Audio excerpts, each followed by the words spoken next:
नमस्कार, मैं हूं संजय शर्मा। आप देख रहे हैं 4 PM न्यूज नेटवर्क। कहा जाता है पिक्चर समाज का आईना होती है। समाज जो चित्रण हो देखता है वो पिक्चरों से बहुत कुछ सीखता है और समाज में पिक्चरें काफी जागृति का भी काम करती हैं।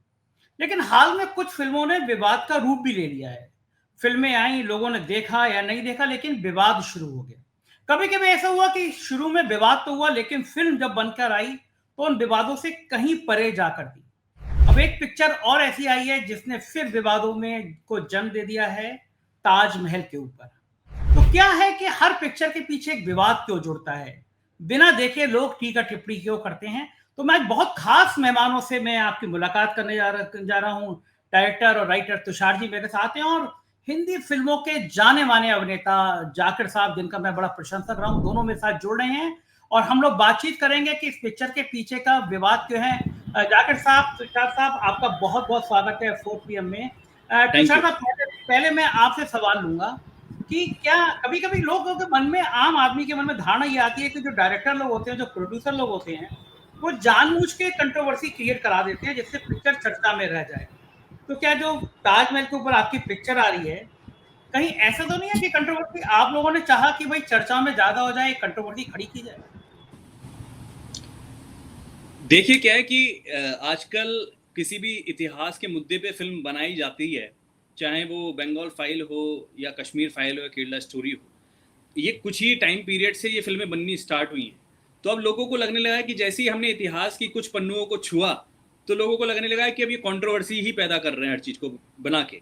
और मेरे हिसाब से मैं ऐसा नहीं समझता हूँ कि कोई भी फिल्म मेकर या कोई भी प्रोड्यूसर इस सोच के साथ फिल्म में आगे बढ़ता है। हम एक कहानी को ढूंढते हैं कि कहानी क्या बयां करनी चाहिए ऑडियंस के बीच में जो इंटरेस्टिंग लगे। ऑब्वियसली हम लोग देखते हैं एक इंट्रिगिंग पॉइंट कि ऑडियंस आके उसको थिएटर तक देखे। तो एक इंट्रिगिंग पॉइंट मुझे ताजमहल में दिखाई दिया इसके ऊपर, इसलिए मैंने फिल्म बनाई कि ये बहुत ही अच्छा ग्लोबल मुद्दा है, 7th wonder of the world है। और इसके ऊपर दोनों पक्षों ने मजबूती के साथ अपनी बात कह रखी है जो ओपन फोरम में भी है।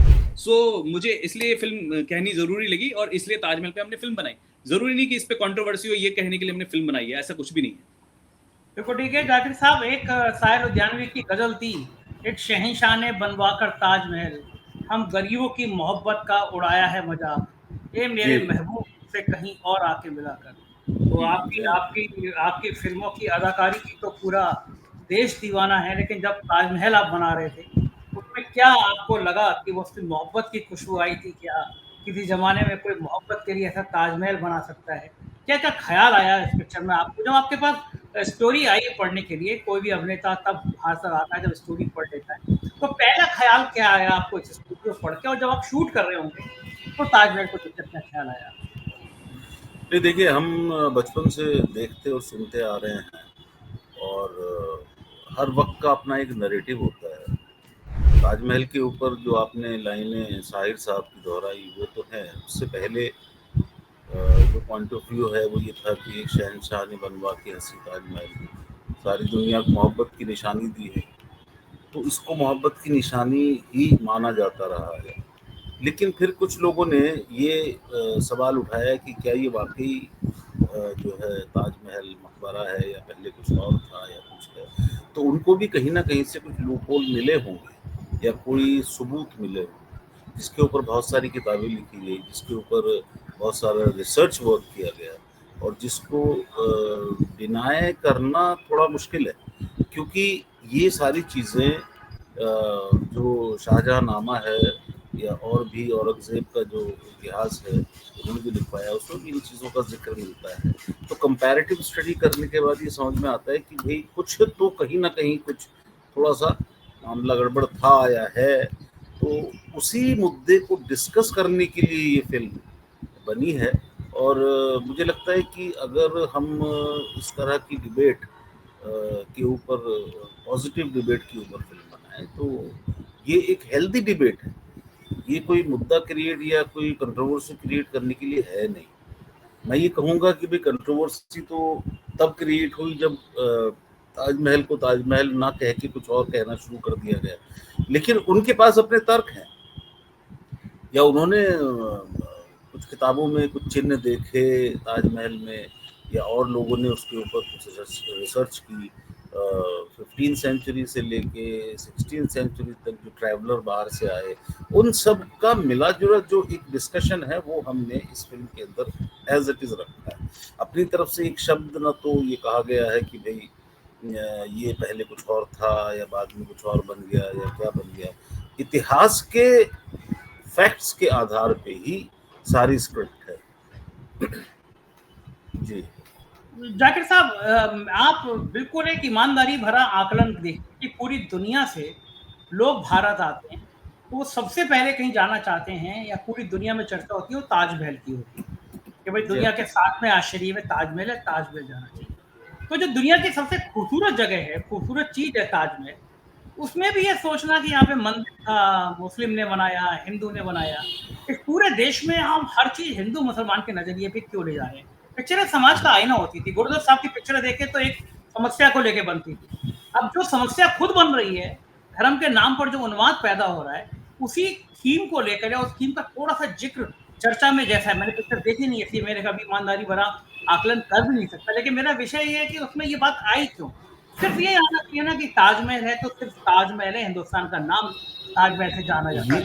मुझे लगता है ये बात उन लोगों को सोचनी चाहिए जो इस तरह की बात करते हैं।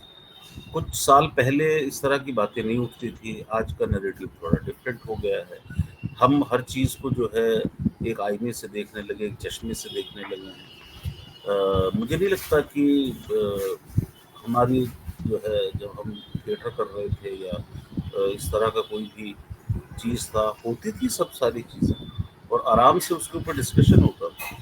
और लेकिन थोड़ा सा ये हो गया कि जो सत्ता पक्ष होता है, जब वो एक तरफ से मजबूत होता है, एक तरफ से कमज़ोर होता है, तो इस तरह की चीज़ें शायद उठती हैं, होती हैं और उसमें कुछ सफलता भी मिलती है जो कि मिली है सत्ता पक्ष को, और उसमें दूसरे पक्ष के द्वारा मान भी लिया गया है। उसमें कोई कंट्रोवर्सी या कोई ऐसी पिटीशन तक फाइल नहीं हुई है बाद में। मैं अयोध्या की बात कर रहा हूँ, बहुत लंबे अरसे तक वो चला, ये माना कि जो अदालत फैसला देगी हम वो मानेंगे। तो देखिए जो दूसरा पक्ष है उसने जरा भी आवाज नहीं उठाई क्या? नहीं उठाई। उन्होंने माना कि हाँ भी, हाँ ठीक है, चलो कोई बात नहीं। तो मेरे कहने का ये मतलब है कि ये नैरेटिव जो है, ताजमहल तो 500 साल से ज्यादा से, तो इस पे तब से क्यों नहीं उठा ये सवाल? ये अपने आप में बातचीत हो सकती है, लेकिन आज उठ रहा है तो आज जवाबदेही बनती है किसी ना किसी की। तो अगर ये इस तरह की चीज हो रही है, हालांकि होनी नहीं चाहिए, लेकिन पॉइंट ऑफ व्यू क्या होता है? पॉइंट ऑफ व्यू यही होता है, जैसे मैंने कहा कि एक शहंशाह ने बनवा के ऐसी ताजमहल सारी दुनिया को मोहब्बत की निशानी दी है। दूसरा पॉइंट ऑफ व्यू ये है कि भैया मेरे को पसंद है ना। तो कहने का मतलब ये है कि पॉइंट ऑफ व्यू है, इनके ऊपर डिस्कशन करने के लिए फिल्म बनी।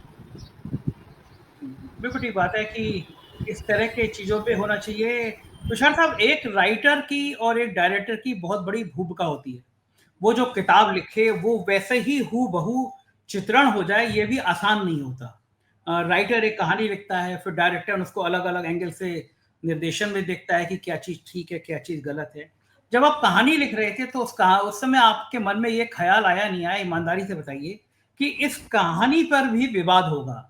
इस देश में अब कुछ सालों से ये तय हो गया है। एक हम उर्मिला शंखदार जी हैं, हम बदायूं के रहने वाले हैं, वहाँ के कवि थे, उन्होंने एक लाइन लिखी है, परिंदों के यहाँ फिरका परस्ती क्यों नहीं होती, कभी मंदिर पर जा बैठे, कभी मस्जिद पर जा बैठे। लेकिन अब इस देश का माहौल ऐसा हो गया है कि अब परिंदों में भी फिरका परस्ती देख के जाने लगी है, रंगों से आदमियों को, कपड़ों से आदमियों को पहचाने जाने लगा है। तो ताजमहल जैसे संवेदनशील विषय पर लिखते हुए कहानी, उसको चित्रण करते हुए कहानी, आपको लग रहा था कि क्या जब ये फिल्म बनकर आएगी तो फिर कंट्रोवर्सी होगी इस पे? देखिए क्या है कि जब मैंने इसके बारे में स्टडी करना शुरू किया ताजमहल के ऊपर, तो ये कहानी मैं अपने प्रोड्यूसर साहब सी.ए. सुरेश झा जी के पास लेके गया। उन्होंने इस कहानी को मतलब सोचा कि उन्होंने ही बोला कि यार ये तो बहुत विवादित विषय है, मुद्दा इस पे उठेगा बहुत तगड़ा, क्योंकि ये कंट्रोवर्शियल टॉपिक चला आ रहा है काफी टाइम से।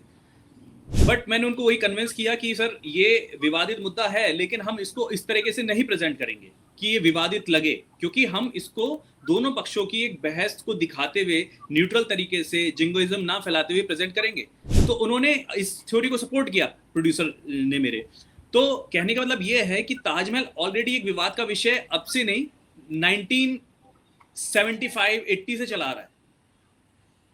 आप समझ रहे हैं? इस पे पहले भी लोगों ने क्लेम किया है कि तेजो महाले है या कुछ है, और कोर्ट केसेस भी हुए हैं। सन 2000 में भी एक किसी ने कोर्ट केस किया था, उस पे जो खारिज कर दी गई थी, ओक साहब ने, मैं नाम भी लेना चाहूंगा उनका। सो कहने का मतलब यह है कि मुद्दा आज का नहीं है, बहुत पुराना विषय है। तो इसकी सोच मतलब विवाद तब उत्पन्न होता है जब दोनों पक्ष ये मान के चले कि यार ये अगर ये हिंदू वाले ये बोलेंगे कि ये प्यार की निशानी नहीं है या ये कोई महल है, तो ये विवादित मुद्दा है। लेकिन हमारी फिल्म में ऐसा कुछ भी नहीं है कि हम इसको ये साबित करें कि नहीं ये ताजमहल मकबरा नहीं, ये मंदिर ही है, इसके नीचे कुछ ऐसा है। हमने वो बिल्कुल भी साबित करने की कोशिश नहीं की है, ना हिंदू मुस्लिम इसमें करने की कोशिश की है। हमने एक आर्किटेक्चर पे बात की है, इसके बनाने वाले कारीगरों पे बात की है फिल्म के अंदर, ठीक है। तो मुद्दा अपना आप ही वो विवाद से हट जाता है। तो हमारा इंटेंशन कुछ विवाद क्रिएट भी करना नहीं था। तो जब मैंने लिखी तो बहुत ही सभ्यता, मतलब बहुत ही समझदारी के साथ, बहुत ही मतलब अपने कदमों को बहुत ही उससे रखते हुए परेश जी के साथ बराबर डिस्कशन होता रहा स्क्रिप्ट पे, सुरेश झा जी के साथ बराबर स्क्रिप्ट पे डिस्कशन होता रहा, और दोनों का कहना यही था कि हमको किसी कंट्रोवर्शियल में नहीं पड़ना है। कि बारे में कहा जाता है एक इंटरव्यू देने के बाद, कंट्रोवर्सी के बाद वो गायब हो गए। आजकल परेश जी वैसे भी कम दिख रहे हैं। तो आपकी पिक्चर का कोई विवाद तो ऐसा नहीं हुआ जिसकी वजह से वो पीछे हो गए थोड़ा सा? ऐसा तो कुछ नहीं है। नहीं, ऐसा कुछ नहीं है। अभी हमारे साथ इंटरव्यू दे रहे हैं वो, अभी हाल ही में न्यूज नेशन का इंटरव्यू आज ही लाइव किया है। पीछे उन्होंने जी न्यूज के साथ ही किया है, वो कभी पीछे नहीं हटे, आज भी वो साथ ही बराबर खड़े हुए हैं, और आगे वाले इंटरव्यूज में भी आपको वो देखने में को मिल जाएंगे जरूर। तुषार साहब, ये पिक्चर का सबसे बड़ा पक्ष होता है कॉमर्शियल। प्रोड्यूसर के, डायरेक्टर के मन में होता है कि पिक्चर बहुत खूबसूरत बने, और प्रोड्यूसर के मन में होता है कि पिक्चर में जितने पैसे लगे उतने पैसे वापस आ जाएं। थिएटर की हालत इस समय बहुत खराब हो रही है, आप भी समझते हैं। पिछले दिनों कई बड़ी पिक्चरें पिटी हैं, कुछ पिक्चरें अच्छी चली भी हैं। तो आपको क्या लगता था, आप जो ये पिक्चर बना रहे हैं, इसका कॉमर्शियल पक्ष कैसा रहने वाला है? देखिए क्या है कि जब तक इस फिल्म में जब मैं लिख रहा था स्टार्टिंग स्टेज में, जब मैं प्रोड्यूसर सर के पास लेके गया, सुरेश झा जी के पास, तो ऑब्वियसली हमारे माइंड में एक डाउट था कि हाँ ये कमर्शियली थोड़ा सा कैसे करेंगे हम इसको। जब परेश रावल जी इस फिल्म में जुड़े, जाकिर सर इस फिल्म में जुड़े, जब बड़े बड़े कलाकार, एंसेंबल कास्ट इस फिल्म में आई, तो और हमने मेकिंग बहुत अच्छी करी है इस फिल्म की, इसमें अच्छा पैसा लगाया है प्रोड्यूसर सुरेश झा जी ने, तो वो अपना भी पर्दे पे आपको दिखाई दे जाएगा कि अगर आप ऑडियंस को अच्छा परोसोगे, एक अच्छी पॉजिटिव चीज, अच्छी मेकिंग परोसोगे, तो ऑडियंस डेफिनेटली इसको देखने आएगी। आपने भी ट्रेलर फिल्म का देखा होगा, वो लुक वाइज आपको मतलब आई थिंक, आप बताइए कैसा लगा आपको ट्रेलर? मैं आपसे सवाल करूंगा। बढ़िया लगा मुझे। मैं तो जाकिर साहब का एक्टिंग का वैसे भी बहुत दिनों से कायल हूँ। मतलब मैंने इनकी बहुत सारी पिक्चरें देखी हैं, इनके चेहरे के जो एक्सप्रेशन है मुझे वैसे ही बहुत अच्छे लगते हैं। और कोई ट्रेलर में अगर मुझे जाकिर साहब नजर आ जाए तो मैं वैसे ही उस पिक्चर को देखता जरूर हूँ। मुझे ट्रेलर अच्छा लगा, लेकिन बड़ा सवाल ये है कि क्या कुछ डर लगा इस समय, क्योंकि पिक्चरें जिस तरह से बहुत पैसा लगता है और फिर उसके बाद वो जहन में है, वो प्रोड्यूसर के जहन में भी रहता है, डायरेक्टर के जहन में भी रहता है कि भाई बॉक्स ऑफिस पे फिल्म चलनी चाहिए। क्योंकि आजकल ओटीटी जब से आए हैं तो बॉक्स ऑफिस की हालत थोड़ी खस्ता है, और डेफिनेटली एक डर तो दिमाग और दिल में रहता ही है। और बट ये कि it's a risk industry, taking industry. इस इंडस्ट्री में बहुत बड़ा रिस्क है। जो प्रोड्यूसर डायरेक्टर आते हैं इस इंडस्ट्री में, वो कुछ अपना अंदर मतलब एक दम लेके ही आते हैं कि भाई पिक्चर चले ना चले, वो दोनों माइंड सेट एक दिमाग में होता है ना। कि हम कुछ भी नहीं बोल सकते कि ये पिक्चर चलेगी, ऑडियंस के ऊपर है, सब कुछ ऑडियंस है, उनको जो पसंद आएगा वो चलाएगी, नहीं पसंद आएगा तो वी आर फेल। बिल्कुल। अच्छा, एक बड़ा बढ़िया सा सवाल बताइए आप मुझे कि जाकिर साहब का चयन आपने क्यों किया, क्या सोच के किया? इनमें सबसे अच्छी चीज आपको क्या लगी कि जाकिर साहब इस पिक्चर में क्यों? देखिए, मैं जाकिर सर का फैन रहा हूँ बहुत ज्यादा, और वो सरकार फिल्म से तो बहुत ज्यादा मैं जाकिर सर का फैन रहा हूँ। और जब मैंने परेश सर की कास्टिंग इसमें मतलब जब हमने लॉक कर दी, तो अब परेश सर के बिल्कुल लेवल पे जो मतलब उनको टक्कर दे, मैं ऐसा किरदार खोज रहा था कि वो कौन हो सकता है। तो मेरे जहन में जाकिर सर का ही ख्याल आया, और वो पहली और आखिरी ही चॉइस थे इस फिल्म के लिए। फिर मैंने परेश सर से डिस्कस किया कि सर मैं इस रोल के लिए जाकिर हुसैन सर को सोच रहा हूँ, तो उन्होंने सिर्फ एक ही लाइन बोली, बहुत ही तीखा एक्टर है। तो मुझे उन्होंने भी ग्रीन सिग्नल दे दिया इस चीज पे कि हाँ इज ब्रिलियंट एंड बहुत अच्छे एक्टर हैं, तो मेरा कॉन्फिडेंस और बढ़ गया उस चीज पे। और मैंने सर को फिर स्क्रिप्ट प्रेजेंट करी एंड मैं सर ने मतलब उसको काफी सपोर्ट किया। और thank you so much Zakir sir, आप इस फिल्म का पार्ट है एंड बहुत अच्छा सर ने काम किया है। वो एक्टर लोग के नखरे बहुत होते हैं, बहुत दिन लगते हैं स्क्रिप्ट पढ़ने में, बताने में। जाकिर सर ने कितना टाइम दिया आपको स्क्रिप्ट पढ़ के हाँ करने में? देखिए क्या है ना, जाकिर सर ऑलरेडी ना हिस्ट्री के स्टूडेंट है, रह चुके हैं, और जाकिर सर जैसा वेल रेड एक्टर भी इंडस्ट्री में मतलब बहुत ही कम है। तो उन्होंने पूरा टाइम लिया, स्टडी की, पहले एक नरेशन हुआ, स्क्रिप्ट भेजी, उन्होंने अच्छे तर्कों पे अपने कुछ सुझाव भी दिए कि कुछ ऐसा करना, कुछ वैसा करना। उन्होंने पढ़ा स्क्रिप्ट को, आई थिंक सर 5-6 दिन में, एक आध हफ्ता तो सर ने लिया उस चीज को पूरे से स्टडी करने में। फिर आया हमारा डिस्कशन भी इस पे काफी हुआ, तब जाके सर ने हाँ कहा। जाकिर साहब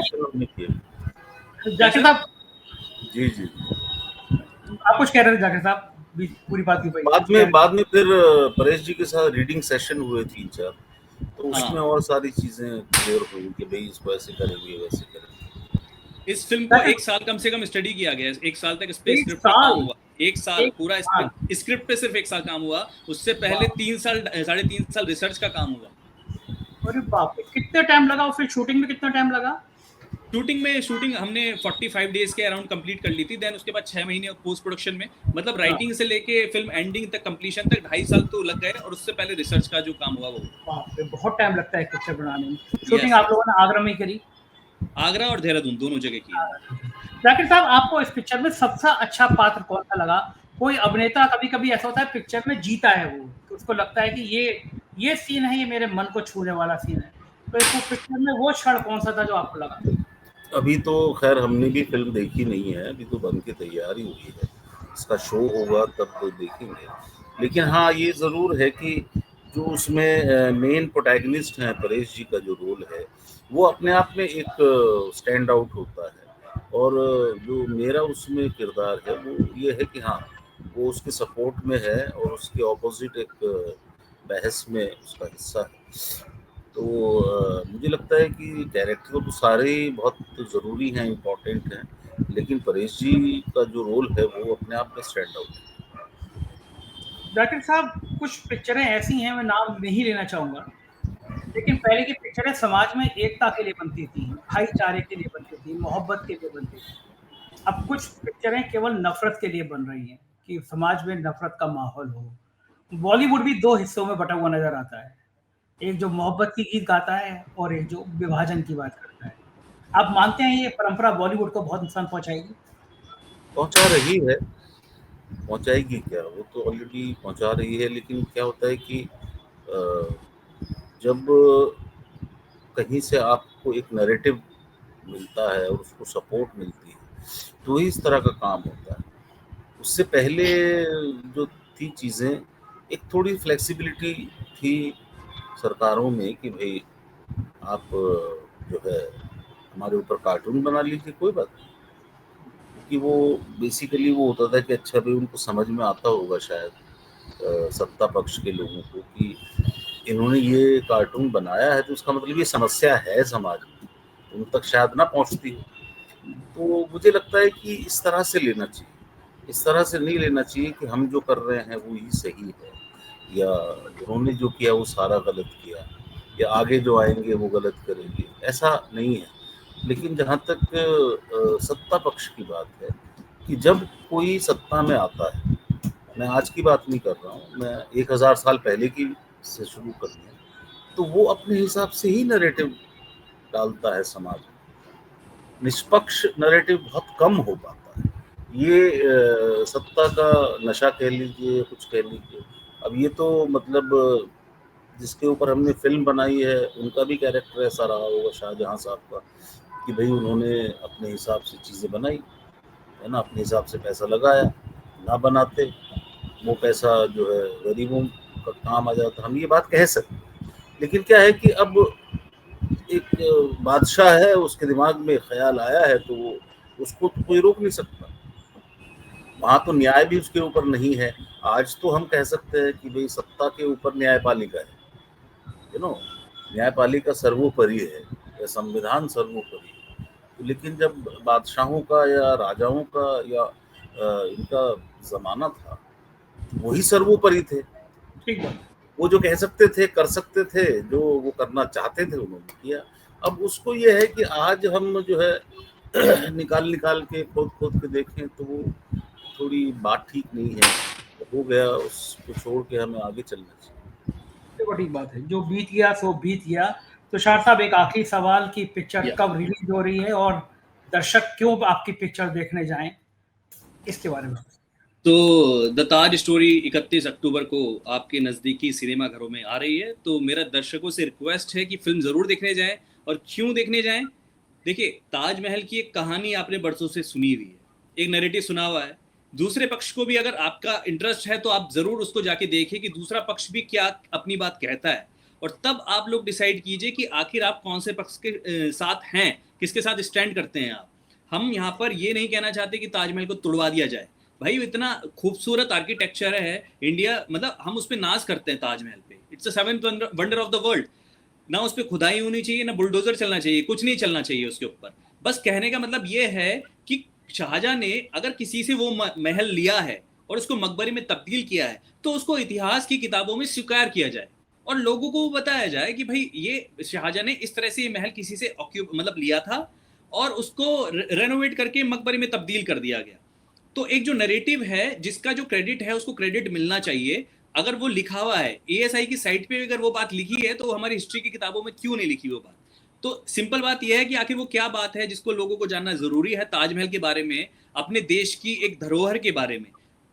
और इससे मुझे नहीं लगता कि टूरिज्म पे कोई इफेक्ट पड़ेगा अगर वो किताबों में एक्सेप्ट कर ले, क्योंकि ताजमहल तो एज इट इज है, वो वर्ल्ड हेरिटेज साइट ही रहेगी, है ना। और कोई फिल्मकार कुछ नहीं बदल सकता, ना वो किसी की खुदाई करवा सकता है, ना कुछ कर सकता है। फिल्मकार का काम है आईना दिखाना। जो बहस चल रही है ओपन फोरम में, तो दोनों पक्षों की बहस आप देखने आइए। परेश जी और जाकिर जी ने बहुत अच्छी तरह से इसमें डिबेट की है। हेल्दी कोर्टरूम ड्रामा आपको देखने को मिलेगा अगर आप कोर्टरूम ड्रामा के फैन है तो।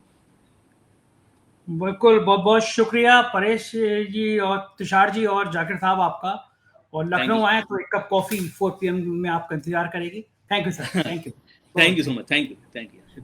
तो आप देख रहे थे द ताजमहल स्टोरी पर डायरेक्टर तुषार जी का और बहुत बड़े एक्टर जाकिर साहब से बातचीत। और ये बात ठीक है कि कोई डायरेक्टर अगर पिक्चर बनाता है तो उसके पक्ष और विपक्ष दो पहलू होते हैं। आप किस नजरिए से देखना चाहें उसको देखिए, लेकिन थिएटर में जाना शुरू करिए, क्योंकि फिल्म में समाज का आईना होती है। कैसी लगी बातचीत बताइएगा जरूर। चैनल को सब्सक्राइब और ज्वाइन करिएगा। शुक्रिया, थैंक यू।